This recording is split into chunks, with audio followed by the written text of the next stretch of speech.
시간에는 그 불교 정신치료 원리의 세 번째 원리입니다. 지혜로서 살아가는 겁니다. 이 이제 사실을 앞에 첫 번째 원리, 두 번째 원리도 지혜입니다. 사실은 우리 몸과 마음이 어떤 속성을 가 있다고 있는 그대로 아는 게 지혜입니다. 두 번째 또 세상이 어떻게 움직이나 그것도 아는 것은 지혜인데 그 아주 중요한 그거 말고 전반적으로 우리가 살아가면서 순간순간 어떻게 하면 지혜로서 살 수 있나, 지혜로서 살게 되면 아무 문제가 없습니다. 그러려면 과연 지혜가 뭔가 그 정의부터 좀 하면 제가 말하는 지혜는 아주 구체적인 겁니다. 있는 그대로 아는 겁니다. 있는 그대로. 예를 들어서 우리가 태어남의 지혜가 있다. 그러면 어떤 과정을 통해서 태어나는지 아는 겁니다. 죽음에 대한 지혜가 있다. 그럼 죽었을 때 어떤 현상이 나는지 아는 겁니다. 또 주식시장에 대해서 지혜가 있다면 주식시장이 어떤 식으로 돌아가는지 아는 겁니다. 그리고 사람에 대해서 지혜가 있다. 그러면 사람은 마음에 따라 움직이거든요. 그래서 사람의 마음이 어떻다는 걸 잘 아는 겁니다. 그러니까 구체적으로 뭔가 일어나는 것을 정확하게 아는 것을 저는 지혜라고 합니다. 그래서 이제 지혜가 있다는 것은 이 세상이 어떻게 돌아가는지 자기하고 관계된 것이 어떤 식으로 움직이는지 정확히 아는 거예요. 그러니까 이 세상은 세상의 원리에 따라 움직입니다. 그 다음에 내가 세상이 이럴 거다 하고 보는데 거기서 차이가 있으면 차이 난 만큼 문제가 생깁니다. 또 괴로움도 생기고 또 괴로움을 잘 처리 못하면 정신적인 문제도 생깁니다. 그러니까 지혜롭게 정확하게 보고 그에 따라 하게 되면 괴로움이 없어져요. 문제도 안 생겨요. 그러면 잘 살아갈 수 있는 겁니다. 그래서 정확하게 뭘 보면 그에 맞게 하게 되고 그에 맞지 않는 일을 하는 것을 멈출 수 있어요. 제가 보면 사람들이 뭔가 자기가 하는 일 또는 자기가 대하는 일, 뭐 자기가 처해 있는 상황에 대해서 정확히 보지를 못해요. 보지를 못하니까 자기한테 맞지 않는 걸 해요. 또 심지어는 자기한테 손해보는 걸 자꾸 해요. 지혜로워지면은 손해보는 걸 멈출 수 있습니다. 그래서 이 지혜가 참 중요합니다. 근데 이제 이 불교 정신치료라는 것도 결국은 정신치료 아닙니까? 이 정신치료도 지혜를 바탕으로 하고 있습니다.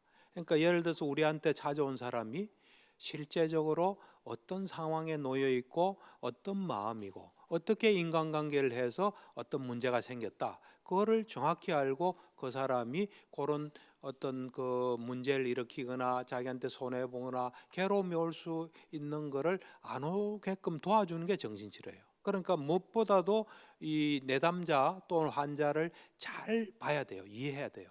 그것이 지혜입니다. 그 다음에 이 불교도 보면은 부처님께서 목표로 한 것은 있는 그대로 실제를 보는 거예요. 있는 그대로 정확하게 보는 거예요. 그러니까 부처님의 가장 관심사는 정확하게 보는 거예요. 정확하게 보기 위해서는 우리가 가진 이 아니비설신이 6권 있죠. 6권 가지고는 그것도 굉장히 중요해요. 하지만 그거 가지고는 좀 부족하니까 그 다음에 삼매 선정을 닦아서 또 정확하게 보는. 그래서 이 불교도 이 실제를 보는 그런 겁니다. 그러니까 이 불교는 제가 볼 땐 지혜의 종교예요. 초기 불교적으로 보면은 부처님께서 이 생에 태어나서 29세 때 출가해서 6년 수행해서 부처님 된 게 아닙니다. 그 전에 엄청난 세월 동안에 부처님이 될 수 있는 준비를 끝내고 이 땅에 오신 거예요. 그 이제 부처님 되는 준비를 우리는 10바람이라 그러거든요. 10가지 덕성을 이래 바람이란 걸 완성한다는 겁니다. 10가지 덕성을 완성했는데 그 중에 지혜 바람이를 가장 중요시하셨어요. 내가 지혜를 얻을 수 있다면 모든 걸 다 바치겠다. 그런 표현들이 자타카 본생경에 많이 나옵니다. 그러니까 불교는 한마디로 지혜를 가장 중요시하고 지혜의 종교예요. 그리고 지혜만이 가장 강력한 힘을 가지고 있습니다. 그래서 그 자타카 그 본생경에 보면 자타카는 이제 빨리어고 보통 우리가 본생경으로 번역하죠. 그 부처님 이제 우리가 이 초기 경전에서는 보살이라는 말은 두 가지 경우 중에 하나로 씁니다. 이 북한의 김정은이라는 이름 다른 사람 없죠? 옛날에 김일성 할 때 김일성 이름 없어요.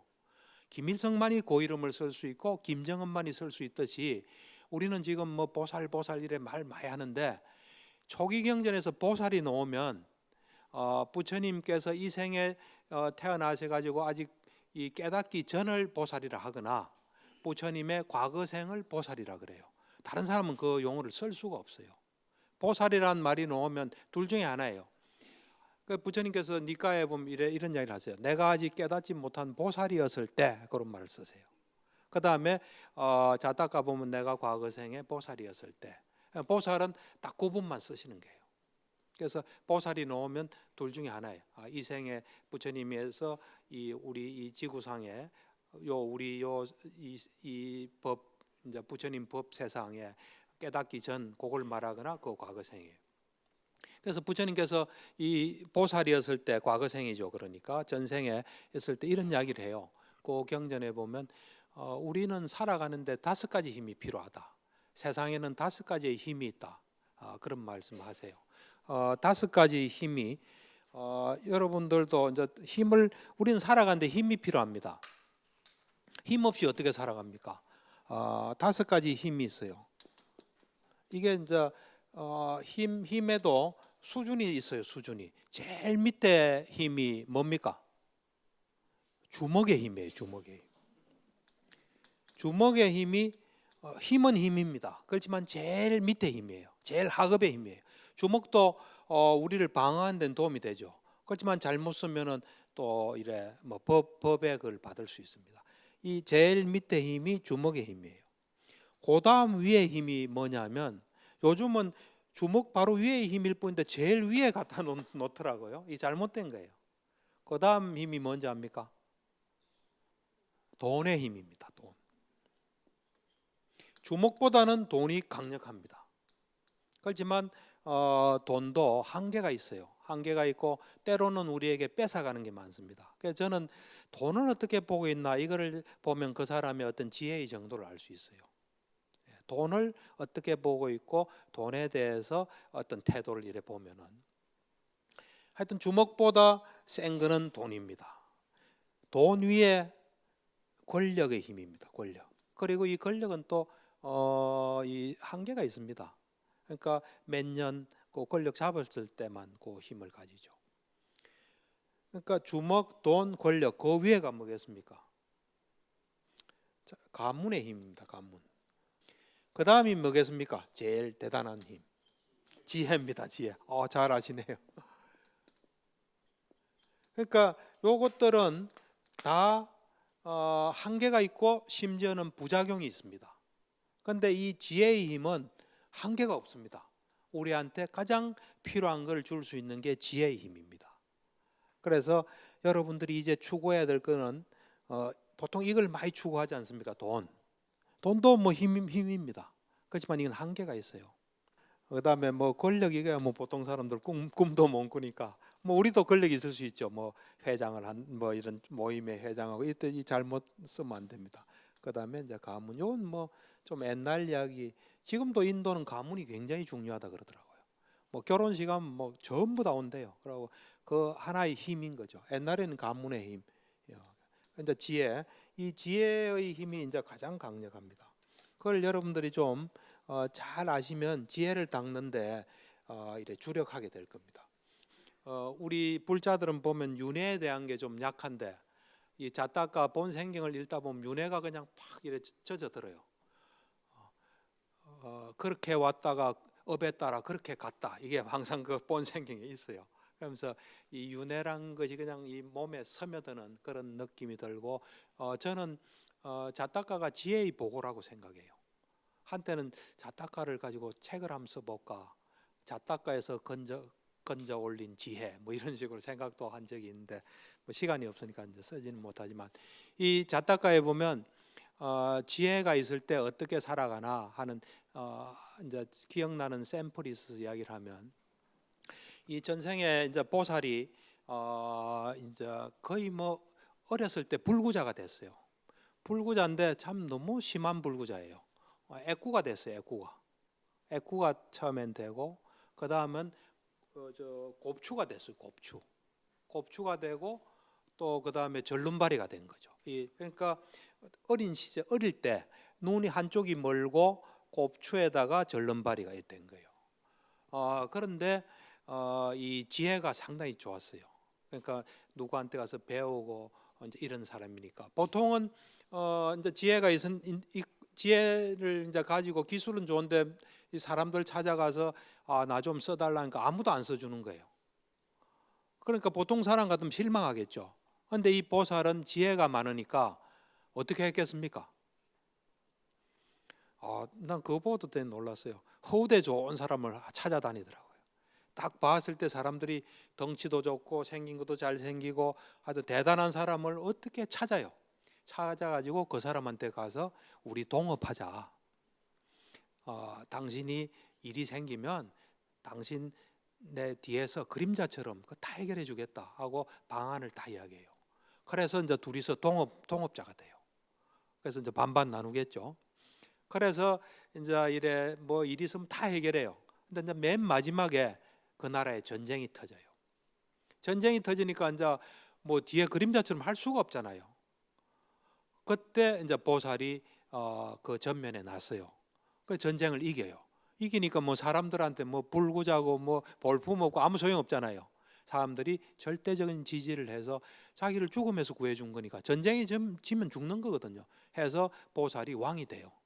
그래서 제가 그걸 보고 지혜가 있으니까 그 사람들이 다 천대해도 거기서 호대 좋은 사람 하나 해가지고 이제 이래 하는. 그러니까 지혜 이게 참 중요합니다.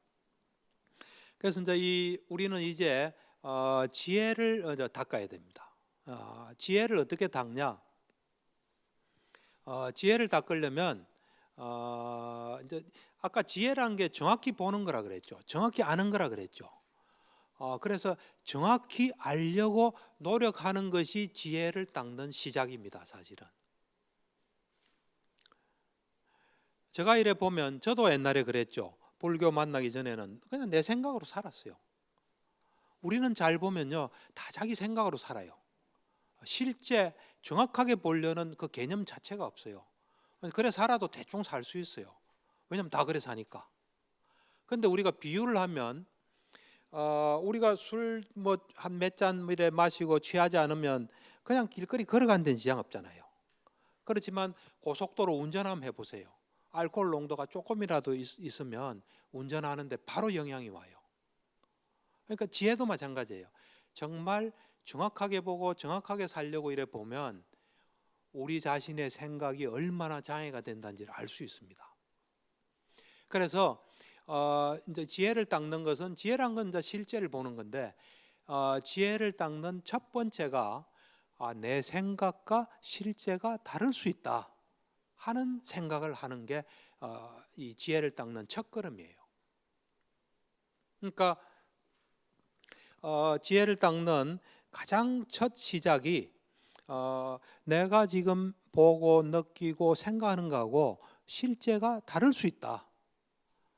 나의 생각, 어떤 감정, 이념, 가치관 이것은 그냥 참고로 하고 실제를 보려고 노력하는 그 마음이 딱 하면 그게 이제 이 지혜를 닦는 출발이 되는 겁니다.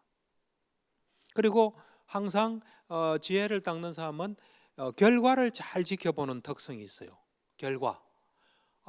예를 들면 저기에다가 커피숍을 내면 손님이 많겠지. 그거는 내 생각이에요. 그리고 실제로 열었을 때 손님이 많이 오면 그게 실제예요. 그러니까 항상 예를 들면 우리 의사다 하면 처음에 환자를 볼 때 저 사람 문제는 이럴 거야. 약을 한번 써보자. 그러면서 이거는 어쨌든 내가 뭐 훈련받고 교육받고 전문가지만 그래도 이것은 실제하고 안 맞을 수 있다 하고 약을 주고 맞는지 안 맞는지를 보려는 마음, 그게 결과를 지켜보는, 그래서 결과를 보고 난 뒤에 그 결과를 자기가 수용하는, 그걸 받아들이는 그런 마음을 가지는 게 굉장히 중요합니다. 그러니까 항상 이것이 맞나 안 맞나 하는 것을 자꾸 보는 훈련. 그러니까 지금까지는 내 생각으로 살다가 또는 뭐 누구한테 들은 것으로 또 뭐 책에서 본 거로 살다가 이제는 실제를 보려고 노력하는 거예요. 그게 이제 지혜의 시작입니다. 그리고 지혜는 실제로 또 경험을 많이 해야 돼요. 경험을 통해서 우리는 지혜가 쌓입니다. 경험을 하면서 요렇게 하면 되겠지 하고 해봤더니만 자기가 생각한 거 다르게 놓으면 내가 실제를 못 봤구나. 왜 못 봤을까? 이렇게 이제 자꾸 경험을 하게 되는 거죠. 제가 이래 돌이켜보면 정신치료라는 것도 어느 정도 좀 배워서 환자를 이래 치료해서 잘 되면 요래서 잘 되구나, 안 되면 요래서 안 되구나 하면서 점점 이 실제를 봐가는 겁니다.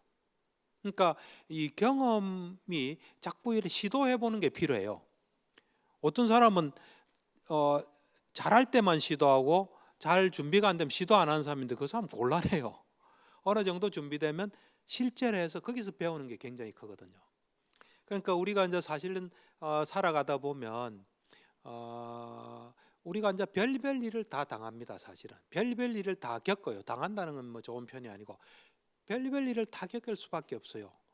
그럴 때 그 별별 일이 다 일어날 때는 인과의 법칙상 다 그럴 만한 이유가 있는 겁니다. 이유가 있기 때문에 그런 일이 일어나는 거예요. 그때 왜 일어나는지를 잘 찾아서 거기에 뭔가 변화를 주면 변화해요. 그래서 저는 무엇보다도 중요한 게 우리가 살아가면서 우리한테 어떤 일이 벌어지든 그것이 왜 일어나는지 그걸 정확하게 봐서 적절한 조치를 하면 거기에 변화가 온다. 저는 그걸 가장 중요하게 생각해요. 원인 파악이 가장 중요합니다. 사실은 저한테 무슨 문제가 생기면 분명히 문제가 생겼을 때는 생길 만한 뭐가 있는 거예요. 그거를 찾아내야 돼요. 저는 사업가들이 사업이 안 되면 찾아내야 돼요. 그 다음에 뭐 정치도 마찬가지겠죠. 그 어떤 현상이 있을 때는 있을 만한 뭐가 작용하기 때문에 있는 거예요. 그거를 찾아서 거기에 변화를 줘야 돼요. 우리 인생도 마찬가지예요. 정신과 환자도 마찬가지예요. 내 인생이 불행하다. 그럼 왜 불행해졌는지를 잘 찾아야 돼요. 그래서 거기서 뭔가 변화를 줘야 변화가 오지. 불행하다고 남 원망하고 뭐 이래 가지고는 안 됩니다. 제가 이래 보면 사람들은 그걸 잘 볼 생각은 안 해요. 안 하고 감정적인 반응을 일으켜요. 그 무지를 바탕으로 해서 감정적인 반응을 일으켜서 자기한테 별 도움 안 되는 걸 하는 경우가 많아요. 그러니까 이건 이제 비유인데 기타리스트가 있었어요. 그러니까 그 나라에서 제일 잘 치는 기타리스트고 팬도 무지하게 많아요. 기타리스트가 이제 있는데 그래서 팬도 많고 돈도 잘 벌고 뭐 아주 흡족하게 살고 있었어요. 그런데 어느 날 슈퍼스타가 나타났어요. 슈퍼스타가 딱 나타나니까 사람들의 관심이 일로 다 가는 거죠. 그때 이 사람이 이제 내 기타 인생은 끝이구나. 그러면 안 돼요. 그럴 때 정말 이것이 나타나서 나한테 어떤 현상이 오나를 정확하게 보셔야 됩니다. 우리가 살다 보면 내보다 못했던 사람이 내보다 잘된 사람도 있잖아요. 또 내 이웃이 뭐 잘 될 수 있고 내 친척이 잘 될 수 있고 또 내가 장사를 하는데 옆에 더 손님이 많은 집이 나타나요. 그럴 때 우리는 봐야 돼요. 봐서 정말 우리한테 어떤 영향이 오나를 봐야 되는데 제가 볼 때는 그건 안 보고 감정적인 반응을 일으켜요. 이제 끝났다 내지는 뭐 화도 나고 뭐 별별 해서 그걸 하시면 안 됩니다. 이제 정확하게 봐야 돼요. 앞으로 여러분들한테 무슨 일이 일어나든 그걸 정확하게 보시고 그에 맞게 뭘 하셔야 돼요. 이 경우는 제가 볼 때 이렇게 나타났어요. 그럴 때 요 팬들이 여기로 좀 이동도 하겠죠. 그렇지만 나타나도 요 그대로 붙어 있는 사람도 있어요. 그리고 사는데 별 지장 없을 수 있어요. 그러면서 이 나타났을 때 이 사람이 요 사람 자기 역량을 넘어서는 거니까 이 사람의 음악을 많이 듣든지 배우든지 이렇게 하면서 하잖아요. 하다 보면 이 사람이 사라질 수가 있어요. 자기 문제 때문에. 그리고 이 사람이 안 사라지더라도 이 사람이 기타 시장을 엄청 넓힐 수 있어요.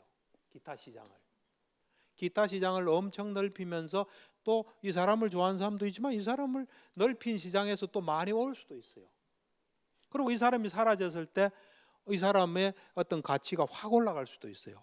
그 사람은 뭐 있어도 전혀 가지 않고 자기 음악 세계를 지키고 더 노력하고 해서 진정한 예술가다. 뭐 이런 어떻게 될지 모릅니다, 세상은.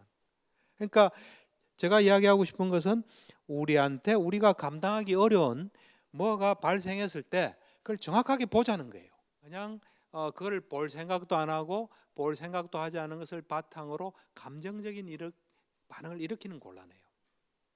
예를 들어서 우리가 주식 투자 안 하는 사람, 주식 떨어지면 좋아하는 사람도 있어요. 근데 주식 떨어지면 잘 봐보세요. 산업이 이래 떨어질 수 있어요. 여러 가지 경제가. 그럼 그건 나한테 올 수 있어요. 그러니까 우리가 뭘 정확하게 보는 게 중요해요. 보면 스티븐 코비라고 성공하는 사람들의 7가지 습관 그 쓴 책 그 사람이 그 신문에 인터뷰를 한 거 보니까 그 사람 대단하더라고요. 동업자가 잘 되도록 도와줘라 이 말을 했어요. 보통 우리는 동업자가 잘 되면 나는 안 된다고 생각하잖아요. 그렇지 않아요. 동업자가 사라지고 안 될 때는 그게 얼마 안 남았어요. 나한테 닥치는 게. 동업자가 잘 돼서 그 사람들이 어쨌든 동업자든 나든 가치가 있기 때문에 사업을 하고 있는 거 아닙니까? 그 사업의 가치를 알리고 이럴 때 파이가 훨씬 커질 수 있어요. 그러니까 우리는 뭘 정확하게 일어나는 걸 볼 그런 이 마음의 자세를 가지는 게 굉장히 중요합니다. 좀 이해가 됩니까? 네. 현실과 동떨어진 말을 하는 것 같습니까? 그러니까 제가 이래 오랫동안 이래 볼 때 살아오면서 이래 보니까 이제 전 환자들을 대상으로 많이 봤지 않습니까? 그리고 환자뿐만 아니라 많은 사람을 제가 봤어요. 그래 볼 때 정말로 우리에게 뭐가 오는지를 봐야 돼요. 뭐가 오는지를 봐서 그에 맞게 해야 돼요.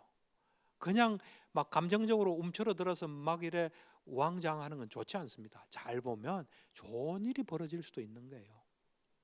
유심히 보는 그런 게 중요합니다. 그래서 이 지혜를 자꾸 닦는 게 필요합니다. 그래서 이제 지혜롭게 우리가 순간순간 살아가다 보면 만족스러운 삶을 살게 됩니다. 그리고 우리가 어째 보면 원하는 대로 일어나고 원하지 않는 일이 일어나지 않아요. 그래서 우리가 생활 속에서 좀 지혜롭게 사는 몇 가지 여러분들이 조금 걸리기 쉬운 문제 요 몇 가지를 제가 좀 이야기하겠습니다. 첫째는 이 사람들이 제가 이래 보면 부탁하고 거절에 아주 힘들어하는 사람들이 많아요. 뭘 남한테 부탁하고 또 남이 뭐라 말하면 거절하는데 상당히 좀 어려움이 있는 사람들이 많더라고요. 이 부탁과 거절에 뭔가 좀 지혜로워진다면 거기서 뭔가 우리가 지혜를 얻는다면 살아가는데 좀 도움이 되지 않을까 해서 이야기를 합니다. 부탁과 이 거절의 자유로운 게 굉장히 중요합니다. 그래서 저는 부탁과 거절이라는 말 자체를 좋아하지 않아요. 예를 들어서 거절이다. 그러면 저는 다른 말로 좀 바꾸는 게 좋다고 생각해요. 예를 들어서 이거 좀 해줘. 이럴 때 거절한다 이러면 그거 좋지 않지 않습니까? 나도 안 좋고 또 이래 부탁한 사람도 안 좋아요. 그러니까 이 부탁과 거절이란 말 대신에 부탁 같은 경우는 내 형편을 알린다 이런 말로 좀 바꾸는 게 좋을 것 같아요. 알아야 도와주지요. 모르는데 어떻게 도와줍니까? 알리는 거는 내가 할 일이에요. 내 아니면 내가 어떻게 돌아가는지 누가 합니까? 그러니까 내가 알려야 돼요. 알리는 것은 내 의무예요. 그래서 알린다 이러면은 그렇게 힘 안 들어요. 그런데 부탁한다, 들어달라 이건 힘들어요. 그래서 일단은 그냥 알린다. 적어도 어떤 사람은 또 내가 상황이 안 좋고 힘든데 안 알리면 섭섭하게 생각하는 사람도 있어요. 그렇지 않습니까? 그러니까 일단 알린다, 부탁이란 말 대신에 내 사정을 좀 알린다. 이렇게 마음을 하면서 그러면 내 사정을 듣고 그 사람의 형편상 그 사람이 뭘 하겠지 하고 좀 약간 믿음을 가지고 그렇게 좀 하고 또 그렇지 않습니까? 우리가 누구한테 알리면 그 사람이 자기가 도와줄 수 있으면 도와주고 또 못 도와주면 야 걔가 그렇다더라 또는 그 사람이 그렇다라고 또 누구한테 말할 수도 있지 않습니까? 그래서 이 부탁이란 말 대신에 내 사정을 알린다 하면 한결 말하기가 쉬워질 거예요. 그 다음에 이제 거절이라는 것도 내 형편을 알린다 이렇게.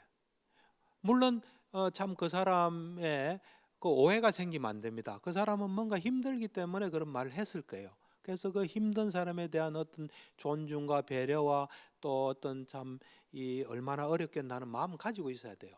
그렇지만 내가 도와줄 수 없는 형편도 있거든요. 그럴 때 내 형편을 알리는 게 알리고 또 내가 옆에 사람한테 알릴 수 있는 건 알리고 내가 도와줄 수 있는 최선은 하는 거죠. 그때 오해하지 않도록. 만약에 내가 어떤 사람이 나한테 그 이야기를 했는데 내가 그걸 잘 끝까지 봐줄 수도 없고 소위 말하는 거절도 못해서 이래 이제 어떻게 하고 있으면 내가 볼 때는 그 사람을 잡고 있는 거예요. 제가 볼 때는. 사람은 남아 있는 게 아닙니다. 많은 사람들이 있어요. 그리고 내 사정을 아무도 몰라요. 이 사람이 그래도 제일 해줄 수 있겠지 하고 말을 한 거죠. 그럴 때 내가 나는 하기가 어렵다든지 이런 말 안 하면은 그 사람은 여기에 주력을 할 수 있어요. 근데 내가 나중에 책임도 못 지면 그건 내가 그 사람을 잡고 있는 거예요. 우리가 예를 들어서 누가 어떤 거를 뭐 그냥 소위 하는 말로 부탁을 하더라도 내 형편을 충분히 이야기하고 오해가 안 생기게끔 하면 그 사람은 또 다른 사람한테 할 수 있는 거예요. 그런 어떤 내 형편을 알린다 이런 말로 하면은 이 소위 말하는 거절에 힘들지가 않아요. 그래서 저 경우를 좀 이야기를 하면 제가 이제 지방에서 대학을 다녔어요. 의대를 다녔는데 그때 이제 또 그 고등학교를 졸업하고 만난 친구가 있었어요. 해인사에서 만난 친구인데 제가 이제 재수 삼수했습니다. 했는데 그때 이제 같은 재수생이죠. 해인사에서 만나서 공부는 안 하고 실컷 놀았죠. 노는데 이제 그 친구는 이제 또 경상도인데 다른 도시에 있었어요. 하루는 저보고 그러더라고요. 자기가 저 있는 곳에 전화를 해서 놀러 가도 되나? 이러면 된다. 이러면 즐거운 마음으로 온대요. 아무런 걱정 없이 온대요. 그런데 이제 다른 말은 안 하죠. 그렇지만 제가 볼 때는 다른 사람이 오라 이러면 이제 가도 되나 안 가도 되나 이제 그런 생각을 하는 것 같아요. 그래서 제가 그랬죠.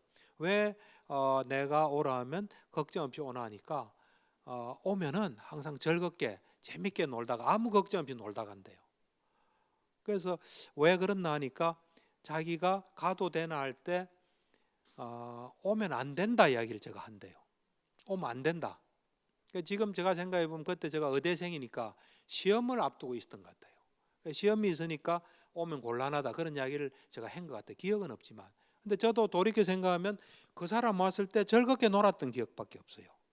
근데 제가 볼 때는 추측건데 다른 사람한테 가도 되나 하면 갔더니만 좀 이래 이제 일도 있고 이런 경우를 경험했지 않나 싶어요. 그러니까 우리가 우리 형편을 정확하게 이야기해 주는 것은 굉장히 저는 필요하다 봐요. 그래서 제가 말한 이런 마음이 좀 되면 소위 말하는 부탁과 거절에 좀 자유로워지지 않을까 하는 생각이 들고요. 그 다음은 또 하나 이야기할 거는 이 반응을 건강하게 하는 것을 좀 유의하시면 좋을 것 같아요. 우리는 살다 보면 아까도 이야기했지만 별별 일을 다 겪습니다.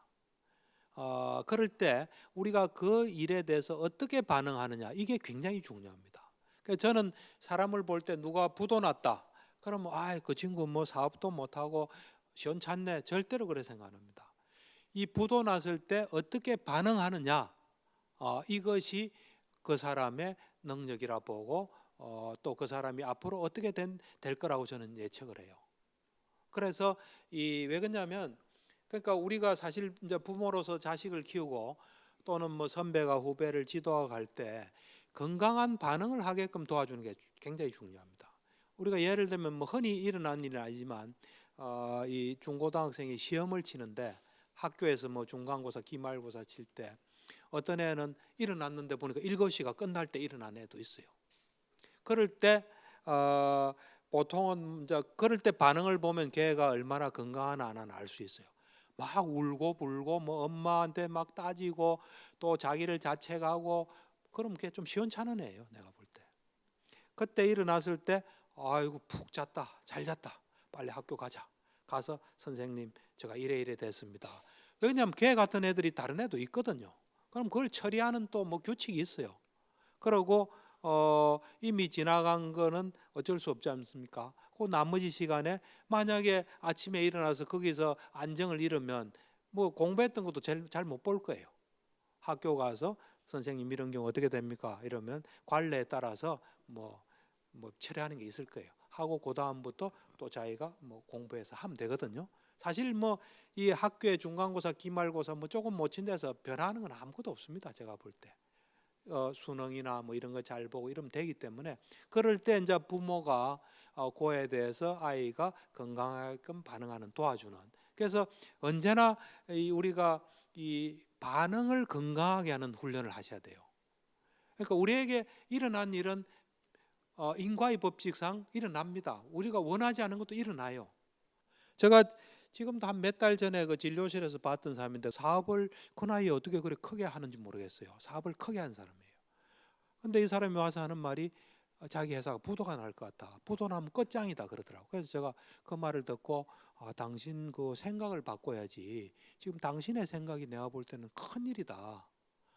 지금 당신이 그 나이에 그렇게 회사를 그 정도 운영한다면 당신은 굉장히 실력이 있고 뭔가 가진 것도 많은데 뭔가가 좀 잘못된 당신의 어떤 장점과 단점이 같이 있다. 그래서 요거에 대해서 잘 당신이 하게 되면 다시 당신은 살아날 수 있다. 근데 당신이 이 사업이 망하면 끝이라고 생각한다면 어떤 누구도 당신을 도와줄 수 없다. 그 생각이야말로 정말 큰일인 것 같아. 제가 그래 이야기를 해줬어요. 저는 사실 그렇게 보여요. 그러니까 제가 이래 TV 일에 가만히 보면 그 월남한 그러니까 북한에서 내려온 사람 한 사람 있어요. 그 사람 보면은 북한에서 꽤 뭐 장교 출신이었던 것 같아요. 항상 웃어요.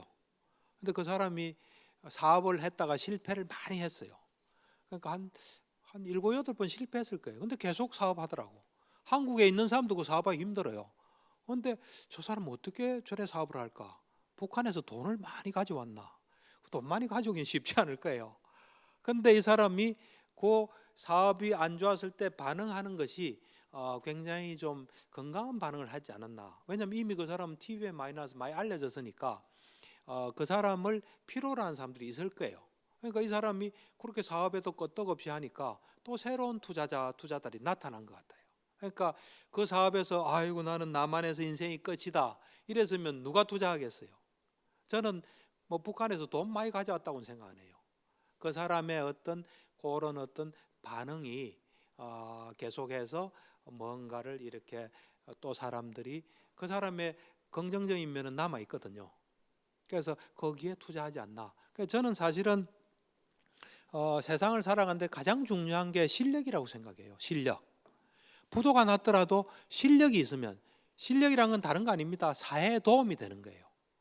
사회에 사람들한테 뭔가 도움을 주는 그게 실력인데 저는 부도 났다 이런 게 중요한 게 아니에요. 그 사람이 실력이 어느 만큼 있나가 저는 궁금해요.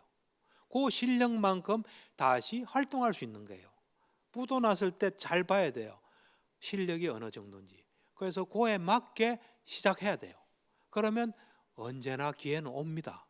그런데 그거를 이제 자존심이 센 사람들이 있어요. 저는 무엇보다도 자존심을 큰 병이라 생각해요. 자존심은 자존감하고 다릅니다.